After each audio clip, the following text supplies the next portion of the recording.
നായ്ക്കൾക്ക് പ്രതിരോധ വാക്സിൻ നൽകണമെന്നുള്ള ആവശ്യം ശക്തമാകുന്നു. തെരുവ് നായശല്യം രൂക്ഷമായ സാഹചര്യത്തിൽ തെരുവ് നായ്ക്കൾക്ക് പ്രതിരോധ കുത്തിവയ്പ് എടുക്കണമെന്ന ആവശ്യം ശക്തമാവുന്നു.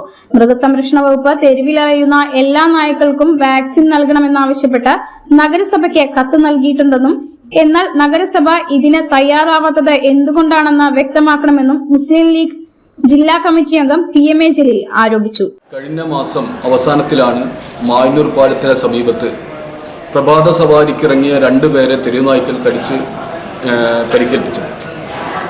ഈ കടിച്ച തെരുവുനായ്ക്ക് ഭ്രാന്തുണ്ടായിരുന്നു, പേപ്പട്ടിയായിരുന്നു എന്ന് സ്ഥിരീകരിക്കുകയും ചെയ്യപ്പെട്ടതാണ്.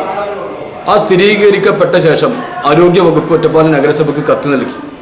ഈ തെരുവുനായ അലന്ന ഭാഗങ്ങൾ, അതായത് ഈസ്റ്റ് ഒറ്റപ്പാലം പോലുള്ള പ്രദേശങ്ങളിലത്തെ എല്ലാ തെരുവുനായ്ക്കൾക്കും പ്രതിരോധ കുത്തിവയ്പ് നൽകണമെന്ന് ആവശ്യപ്പെട്ടുകൊണ്ട് മൃഗസംരക്ഷണ വകുപ്പ് കത്ത് നൽകി. പക്ഷേ ആ കത്ത് ഇന്ന് വരെ ഒറ്റപ്പാലം നഗരസഭ പുറം കാണിച്ചിട്ടില്ല. ഇത് വളരെ ഗൗരവമുള്ള, ജനങ്ങളെ ആരോഗ്യത്തെ ബാധിക്കുന്ന വളരെ ഗൗരവമുള്ള പ്രശ്നമാണ്. ബഹുമാനപ്പെട്ട ഒറ്റപ്പാലം നഗരസഭ ഭരണസമിതി ചെയർപേഴ്സൺ നേതൃത്വത്തിൽ ഇതിൽ ഇടപെട്ടുകൊണ്ട് അടിയന്തരമായി മൃഗസംരക്ഷണ വകുപ്പിന്റെയും മറ്റും സഹായം അഭ്യർത്ഥിച്ചുകൊണ്ട് തെരുവുനായ്ക്കൾക്ക് പൂർണ്ണമായും പ്രതിരോധ കുത്തിവയ്പ് നടപ്പാക്കാനുള്ള സംവിധാനം ഒരുക്കണമെന്ന് ശക്തമായി ആവശ്യപ്പെടുകയാണ്. മുസ്ലിം ലീഗ് ആവശ്യപ്പെടുകയാണ്.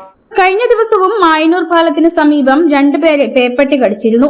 തെരുവുനായ ആക്രമണത്തിനെതിരെയുള്ള പ്രതിരോധ നടപടികൾ സ്വീകരിച്ചില്ലെങ്കിൽ യാത്രക്കാരും പ്രദേശവാസികളും ബുദ്ധിമുട്ടിലാവും.